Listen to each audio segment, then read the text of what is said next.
Au tête, cher Kamit, aujourd'hui c'est questions-réponses. Je vais comme ça apporter les éléments de réponse aux questions que vous avez posées au cours de la semaine. Alors je rappelle que questions-réponses c'est un épisode spécial pour vous chers abonnés, vous qui n'avez pas la possibilité de prendre des consultations, vous qui n'avez pas la possibilité de suivre nos formations et vous qui n'avez pas la possibilité de bien évidemment avoir les livres. Parce que quand vous avez des livres, que ce soit libres, guides pratiques ou adhéronés, il y a des techniques qui sont bien expliquées là pour pouvoir vous aider à résoudre vos problèmes d'ordre spirituel. Et il y a également des enseignements dans ces livres-là.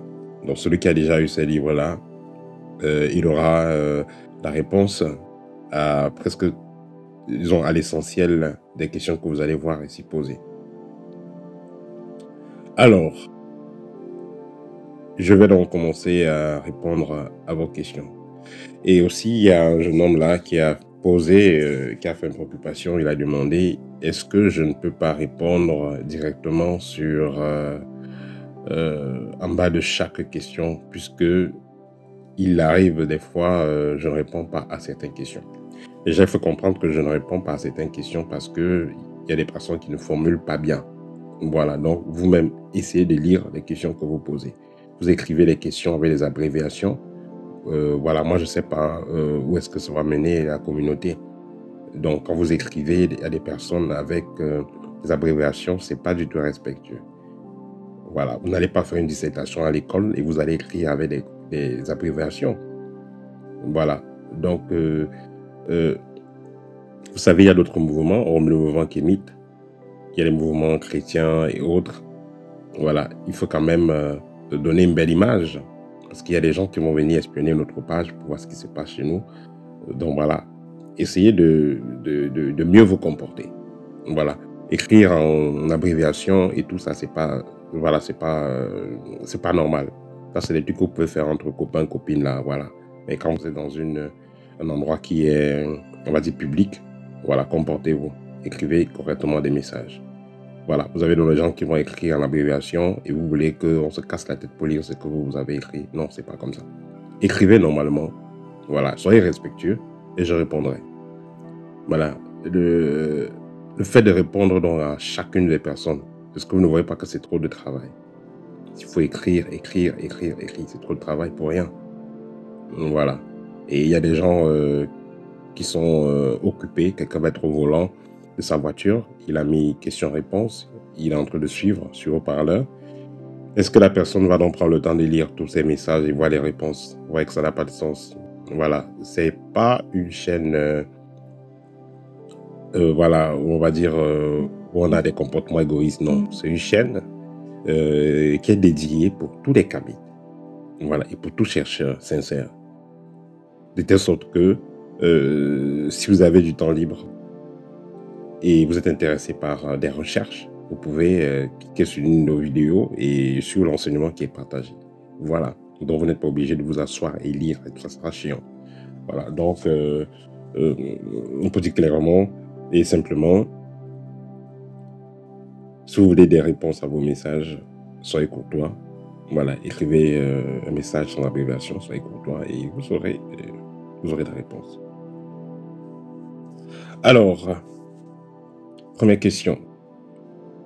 Rêver d'un proche qui devient fou en tenant un talisman. Donc, vous voyez une personne en rêve, elle est devenue folle parce qu'elle tenait un talisman. Il faut ici, si vous avez la possibilité de communiquer avec la personne, normalement, c'est un paramètre, de causer à la personne, c'est un paramètre, c'est une chose. Il sera mieux de causer avec la personne, demander qu'est-ce qu'elle fait. Et voilà, c'est tout simplement ici le monde spirituel qui vous fait comprendre que la personne touche à des forces et qui pourraient perturber ces dernières, qui pourraient la perturber avec le temps. Au niveau, c'est pas forcément une folie physique, ça peut aussi être des troubles au niveau au niveau énergétique et qui vont entraîner aussi au niveau du comportement. Est-ce normal de demander une somme d'argent spécifique quand on communique avec ses ancêtres. Vous pouvez demander une somme d'argent spécifique. Voilà, mais c'est encore mieux de demander tout simplement de l'aide ou de l'argent nécessaire pour pouvoir réaliser un projet. Vous allez par exemple, il y a beaucoup d'entre vous qui me suivez, vous avez fini le collège et tout, votre rêve c'était d'avoir une maison, une voiture. Mais aujourd'hui vous avez une dizaine, pas comme une dizaine, vous avez plusieurs maisons, vous avez plusieurs voitures. Voilà, donc, ou alors vous n'avez jamais rêvé, même dans vos rêves les plus fous, de déborder, de passer un jour une somme de, on va dire, de 100 000 euros pour certains. Même pour 10 000 euros pour certains, se retrouvent avec 100 000 euros. Certains qui ne rêvent même pas d'avoir 100 000 euros se retrouvent avec le million d'euros. Donc, il faut comprendre que ce sera plus avantageux de demander tout simplement le bonheur quand vous vous adressez aux ancêtres. Voilà. La somme précise, ça, c'est les trucs spontanés. Voilà. C'est les trucs spontanés. C'est, voilà. Par exemple, cette semaine, il faut que je vende 100 euros, il faut que je vende 500 euros. Voilà. Ça, c'est... Voilà, ça, c'est pas une demande particulière que vous allez faire à vos ancêtres.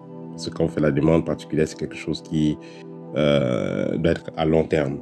Voilà. Donc, les petites sommes là, c'est pas trop important de se concentrer sur ça. Concentrez-vous sur la finalité. Voilà, là où vous voulez aller. Voilà, et l'univers ou alors vos ancêtres se chargeront de vous orienter. Ils vont créer la route nécessaire parce que ce qu'ils voient, vous ne voyez pas. Quel est le rapport entre les mondes physique et astral? Alors, ce qu'on va dire, c'est que le monde astral va dominer le monde physique. Les expériences que vous aurez au plan astral vont structurer les expériences que vous aurez au plan physique. Je vous donne un exemple. Une personne a des problèmes avec d'autres, ou alors vous êtes ciblé par un groupe de sorciers qui veut votre peau. Et ce groupe de sorciers veut en finir avec vous. Qu'est-ce que ce groupe de sorciers fera? À 100%, ce groupe de sorciers va vous attaquer dans le plan astral. On peut vous faire manger des choses, on peut vous mettre des choses dans le corps, on peut vous blesser, on peut faire beaucoup de choses que vous verrez d'ailleurs dans le plan astral. Vous allez vous réveiller avec la peur et tout ça, parce qu'on vous a touché. Et physiquement, vous allez vous rendre compte que bon, voilà, vous avez des problèmes avec votre partenaire, vous perdez votre travail, vous commencez à chuter, quoi, parce qu'on vous a déjà détruit au niveau astral. Et physiquement, vous êtes détruit.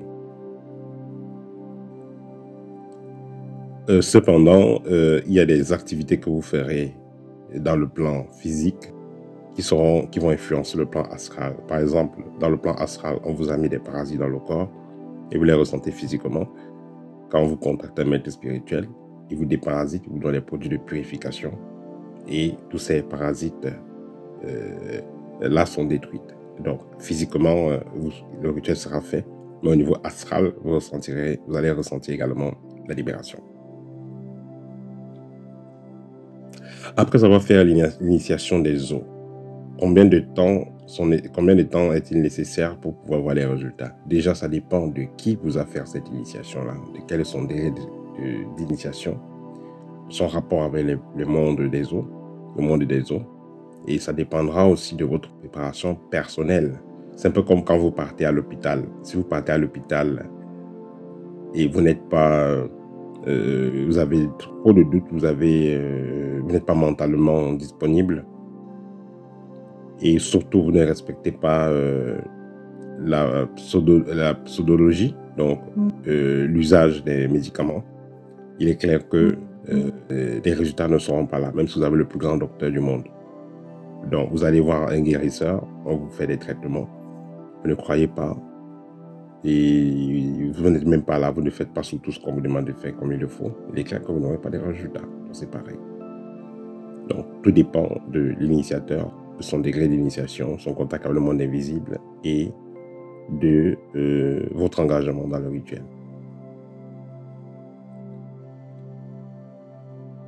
Rêvez que vous êtes en train de faire de la magie. On vous fait comprendre que vous êtes quelqu'un qui est... voilà, que dans l'âme, vous êtes un mage. Vous avez déjà fait ça. Vous avez ça en vous.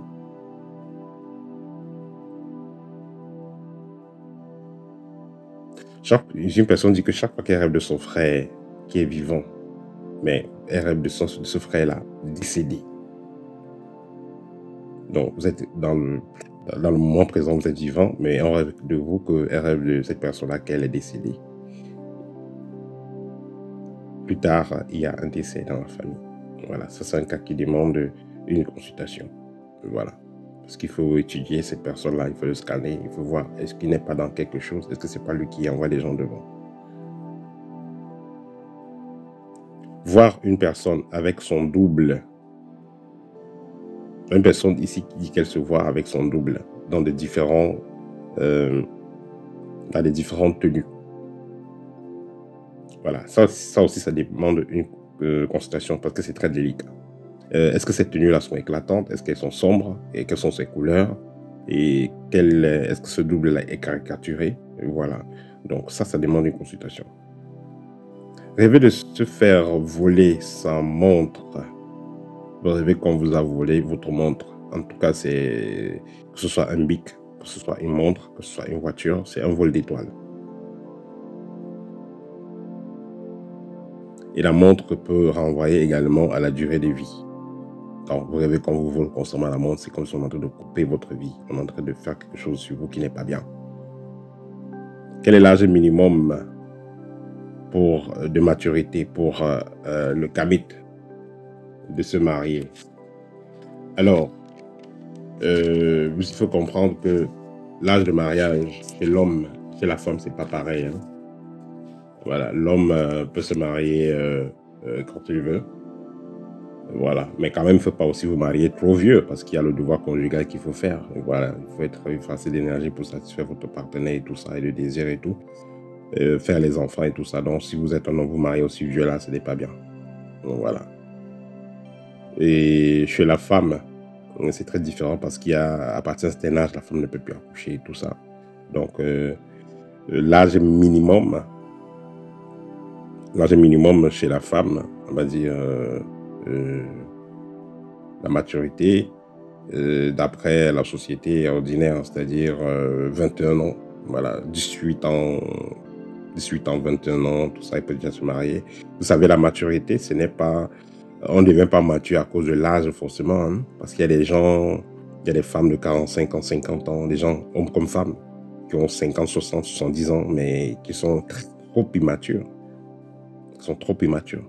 C'est comme les gens, comme je vous ai dit tout à l'heure, là, au départ, qui vous écrivent avec les BGR, BRC, ce qui abrège n'importe comment, ça c'est l'immaturité.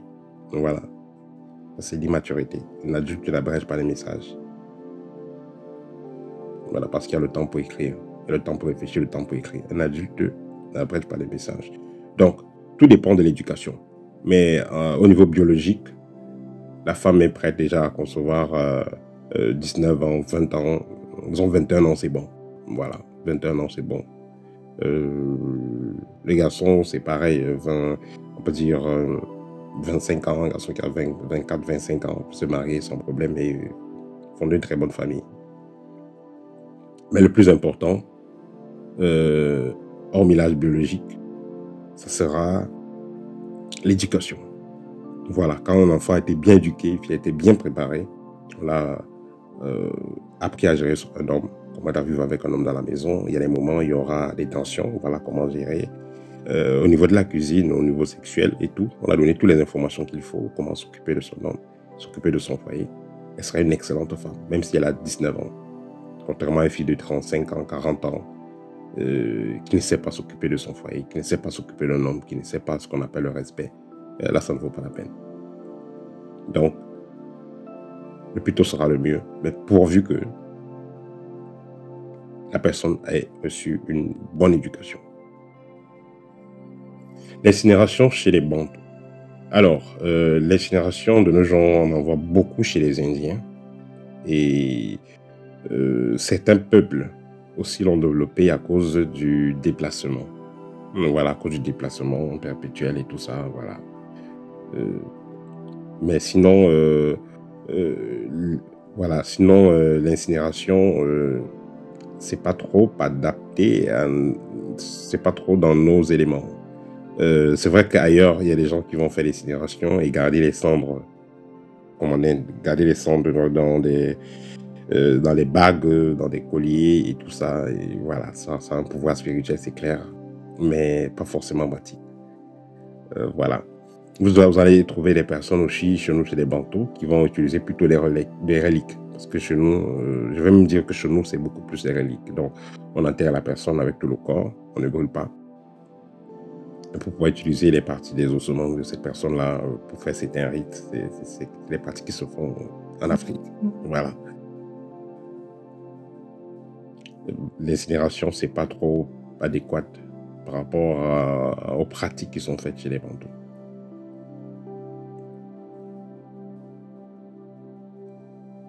Rêvez qu'une personne entre dans la chambre et vole la chemise de votre mari. Voilà, c'est tout simplement une personne qui veut utiliser votre mari dans le plan spirituel, qui veut dominer votre mari. Donc, en tout cas, c'est une attaque. Vous savez, il y a des gens qui ne dorment pas, qui cherchent toujours les problèmes. Voilà, et vous avez juste expérimenté cela.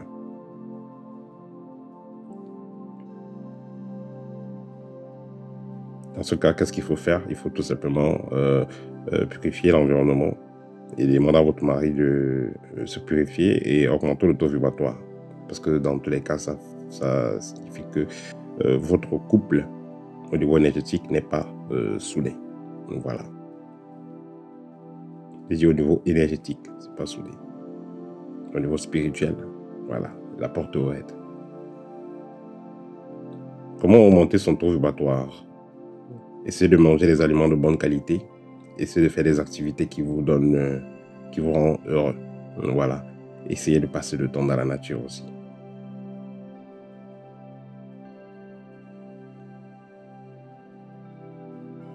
Doit-on couper tout contact avec les sorciers de la famille?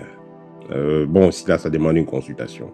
Mais si vous avez la certitude que les personnes sont des sorcières, il faut prendre des distances. Mais il faut comprendre aussi que c'est quelque chose qui a été fait de façon diplomatique. Parce que par exemple, vous avez un parent, celui qui paye, vous vivez dans un pays exprès, celui qui paye l'école, celui qui s'occupe de vous totalement, et vous êtes incapable vous n'êtes pas prêt de vous occuper de vous-même. Là, ça va être compliqué. Ça va être très compliqué. Vous avez un homme, vous avez des enfants et il fait des pratiques assez étranges. Et pour le moment, vous n'êtes pas prête à... Voilà, vous n'avez pas une certaine autosuffisance. Vous ne pouvez pas gérer la famille sans lui. Donc, vous décidez de couper les ponts. Là aussi, c'est délicat. En tout cas, ça demande une consultation. C'est pourquoi je suis là. Pour analyser la situation depuis la base. Il faut d'abord être sûr. Est-ce que le partenaire fait vraiment la magie? Qu'est-ce qu'il fait comme pratique? Quelles sont les limites de ça? Comment est-ce que vous pouvez contrer cela? Ou alors, qu'est-ce que vous pouvez faire ensuite? Ça demande une consultation. Rêver d'un prunier noir en rêve. Le prunier, c'est un arbre assez mystique, un peu comme le chêne, un peu comme le noisetier, un peu comme l'arbre qui donne l'ébène. Voilà, c'est des arbres assez mystiques.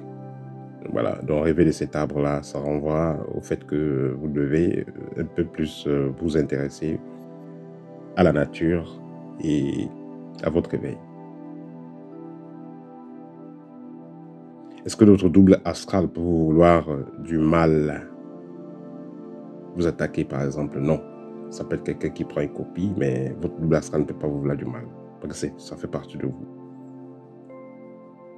Un maître demande de recueillir du sable venant des coins des marchés, disons du sable qui vient des marchés pour un rituel. Est-ce que c'est bien ou pas? Ça dépend de quel rituel. Il y a les rituels qui sont positifs dans ce sens. Il y a les rituels qui ne sont pas positifs. Ça dépend. Est-ce que ce n'est que du sable qu'on vous a demandé? Ou alors, est-ce que ce n'est que du sable qu'il va utiliser? Peut-on porter un bracelet en métal? Disons, peut-on porter un bracelet, voilà, en pierre, les bracelets, pierre, métal et tout ça? Peut-on porter un bracelet pour dormir? Oui, vous pouvez porter le bracelet pour dormir. Voilà, mais toujours est-il que quand vous utilisez les bracelets, pensez à nettoyer vos bracelets une fois par mois à peu près. Nettoyez vos bracelets avec de l'encens, avec du sel. Se réveiller à 3 heures. Vous réveillez toujours à 3 heures. Ça va dépendre si vous avez dormi très tôt. Voilà, de l'âge aussi. Mais si vous êtes quelqu'un de jeune, vous n'avez même pas encore 60, 65 ans, 60 ans, et vous dormez aux heures ordinaires, 22 heures, 23 heures, et vous réveillez à 3 heures, ça veut dire que là, c'est pas normal. Il y a des cas où votre esprit peut vous réveiller parce qu'il y a des présences, parce qu'il y a des attaques en cours, et ça vous permet d'éviter ça, des attaques et des expériences malsaines. Voilà, vos guides peuvent venir, vos ancêtres peuvent venir vous réveiller à cette heure-là. C'est très possible. Voilà. C'était tout pour questions-réponses. N'hésitez pas à me contacter pour l'un de mes livres libres, guide pratique à rayonner ou des produits de purification. Voilà. Nous avons des produits qui sont aussi disponibles, des articles, des colliers, bracelets et autres outils de travail spirituel, de nu et autres sur la page Kamit, www.kamit avec K et S à la fin, notre site internet. Voilà. À très bientôt chez Kamit, au TEP.